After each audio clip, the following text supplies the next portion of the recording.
Compulsory registration, section 24. So today in this lecture we are going to learn about compulsory registration under section 24. But before I start, don't forget to like and subscribe my YouTube channel. So let us discuss compulsory registration under section 24. As per section 24, subsection 1 of the GST Act 2017, there are some categories of person who are required to be registered even if their aggregate turnover is below threshold limit and are exempt from registration under section 22 subsection 1. So in that case, turnover threshold limit is not applicable to them. So that is why they are liable for compulsory registration. Let us discuss those category one by one. First one, person making any interstate taxable supply. यानी अगर कोई person दूसरे state में supply करता है, supply of goods, specifically taxable supply of goods, then he is compulsorily liable for registration. Let us understand this concept with the help of one example. Mr. X is doing business in Gujarat. His aggregate turnover in Gujarat is 5 lakh. Now he started supplying goods, taxable goods to Maharashtra, and he has supplied goods of rupees 1 lakh to Maharashtra. In that case, he is supplying goods to other state. Now he is compulsorily go for registration as he has started supplying taxable goods to other state. So in that case, benefit of threshold limit is not applicable to him because he has started supplying in other state. But here there is a exception to this rule. Benefit of 20 lakh and 10 lakh in case of MMDN. MMDN means Manipur, Mizoram, Nagaland and Tripura is available in case of interstate supply of taxable services and specified handicraft goods. That means अगर कोई person अगर दूसरे state में वो supply of services करता है या कोई हैंडीक्राफ्ट गुड्स है उसको वो सप्लाई करता है दूसरे स्टेट में, तो इन that case benefit of 20 lakh and 10 lakh is available. तो उसको कंपलसरी रजिस्ट्रेशन नहीं करना पड़ेगा जब तक उसका टर्नओवर 20 लाख या 10 लाख से क्रॉस नहीं होता. हाँ, अगर उसका टर्नओवर 20 लाख से क्रॉस हो गया या 10 लाख इन सम स्पेशल कैटेगरी स्टेट वो क्रॉस हो गया तो उसको रजिस्ट्रेशन के लिए जाना पड़ेगा, अदरवाइज उसको रजिस्ट्रेशन लेने की जरूरत नहीं पड़ेगी. तो what is the overall understanding of this point? If person is supplying some taxable goods to other state, in that case he is mandatorily go for registration under section 24. But अगर वो दूसरे state में supply of service करता है या दूसरे state में handicraft goods को सप्लाई करता है तो उस केस में उसको 20 लाख एंड 10 लाख का बेनिफिट अवेलेबल होगा. Second point, casual taxable person making taxable supply. So CTP casual taxable person को भी कंपल्सरी रजिस्ट्रेशन करना पड़ेगा. तो first of all, what do you mean by casual taxable person? Casual taxable person means who is occasionally undertakes transaction in a state where he has no fixed place of business. यानी वो दूसरे state में जाके कभी कभी वो business करता है, ट्रांजेक्शन करता है जहां पे उसका कोई फिक्स प्लेस ऑफ बिजनेस नहीं है, उसको हम कैजुअल टैक्सेबल पर्सन बोलेंगे. Let us understand with the help of one example. Suppose mister x is registered in Maharashtra. Now he wants to do or he wants to supply some taxable goods in a fair in Gujarat. So now in this case he is coming to Gujarat to participate in a fair and he has started supplying some taxable goods in Gujarat.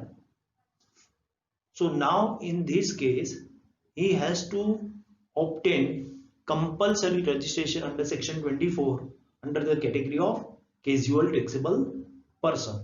यानी वो गुजरात में fair में आया और उसने taxable supply start कर दिया supply करना, तो अब उसको उस केस में रजिस्ट्रेशन लेना कंपलसरी हो जाएगा, क्योंकि वहां पे उसका स्टेटस है सीटीपी और वो कभी कभी यहाँ पे आके बिजनेस, ऐसा कोई भी फेयर ऑर्गेनाइज होता है तो वो दूसरे स्टेट में वो फेयर में जाके वो सप्लाई करता है, तो इस केस में उसको सीटीपी के कैटेगरी के अंदर वो रजिस्ट्रेशन लेना पड़ेगा। बट यहाँ पे भी एक एक्सेप्शन है कि limit of 20 lakh and 10 lakh is available in case of interstate supply of specified handicraft goods and availing the benefit of notification number 10/19। यानी अगर ये same CTP casual taxable person दूसरे स्टेट में जाके अगर हैंडीक्राफ्ट गुड्स को सेल करता है तो फिर उसको उस केस में 20 लाख या 10 लाख का लिमिट अवेलेबल हो जाएगा। यानी ये एक्सेप्शन है। नॉर्मली ये एक्सेप्शन, नॉर्मल केस क्या है कि अगर वो दूसरे स्टेट में जाके वो बिजनेस करता है, he has started supplying taxable goods, then in that case he has to obtain compulsory registration under the category of CTP casual taxable person. But if he is supplying handicraft goods, in that case compulsory registration तभी होगा जब वो 20 लाख या 10 लाख का limit cross होगा, otherwise उसको वो registration लेने की जरूरत नहीं पड़ेगी। Then he will become liable for registration under section 22।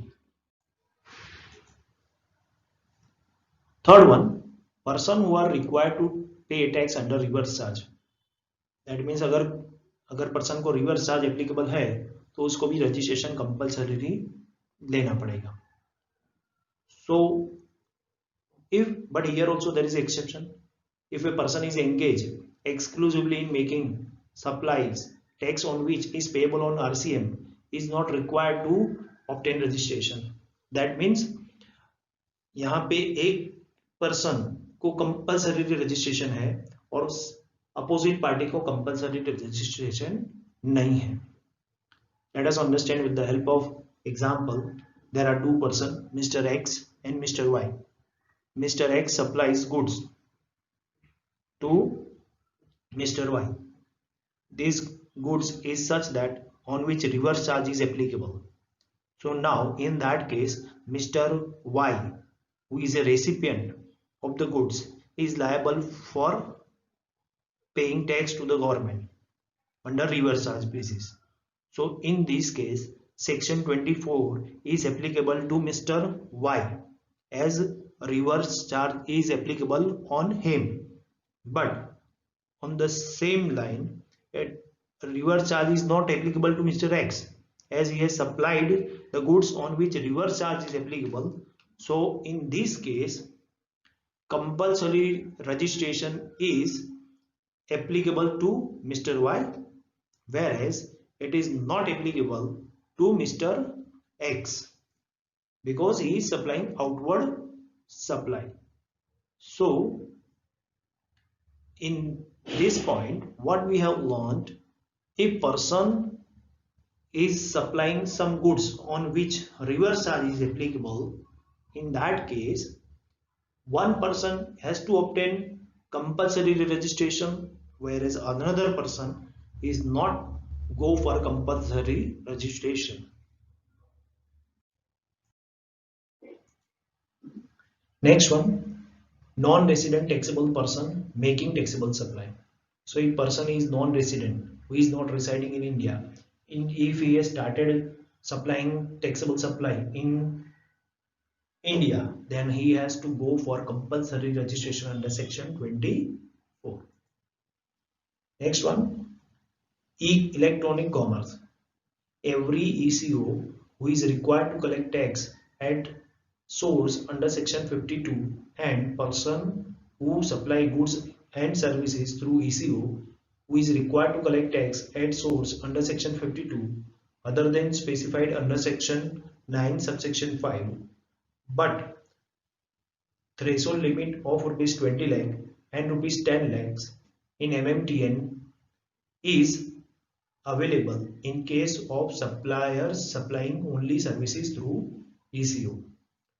So what does it mean? It means if any person supplying some goods through ECO, then they are liable for compulsory liable for registration.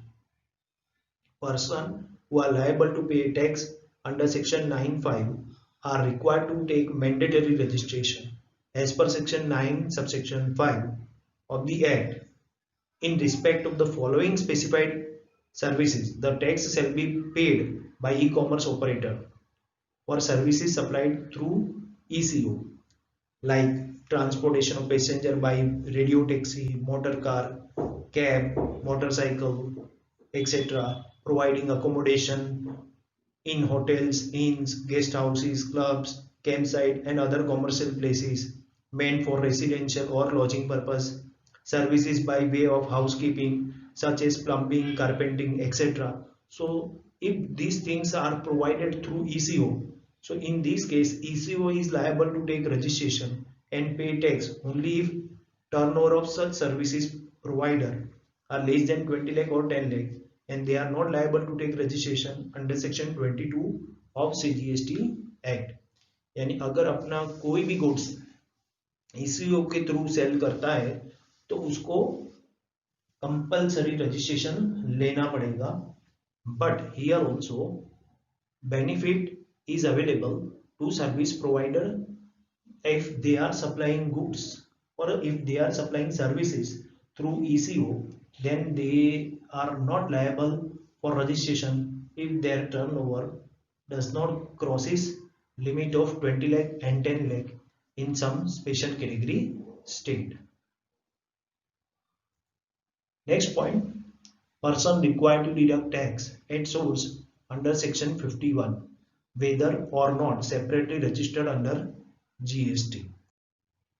In this point, person who are liable to deduct tax under section 51, that is TDS, tax deducted at source, are required to take separate registration as a tax deductor whether or not registered under GST Act 2017. As per section 51 of CGST Act 2017, a department, establishment of central government, state government, local authority or any local body established by parliament or society registered under Society Registration Act are liable for registration as tax deducted under GST Act. So these are the different institutions who are liable for registration as tax deducted under GST Act. So in this point, person who is required to deduct tax at source under section 51, that means जैसे central government है, state government है, ये liable है tax as a TDS deduct करना. So उनके लिए ये registration compulsory हो जाएगा whether or not they are separately registered under GST or not.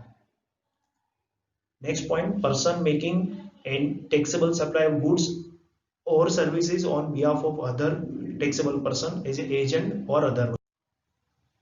That means person who supply goods or services or both on behalf of other taxable person, whether as an agent or otherwise, require registration under GST even if his turnover is below rupees 20 lakh and 10 lakh per annum.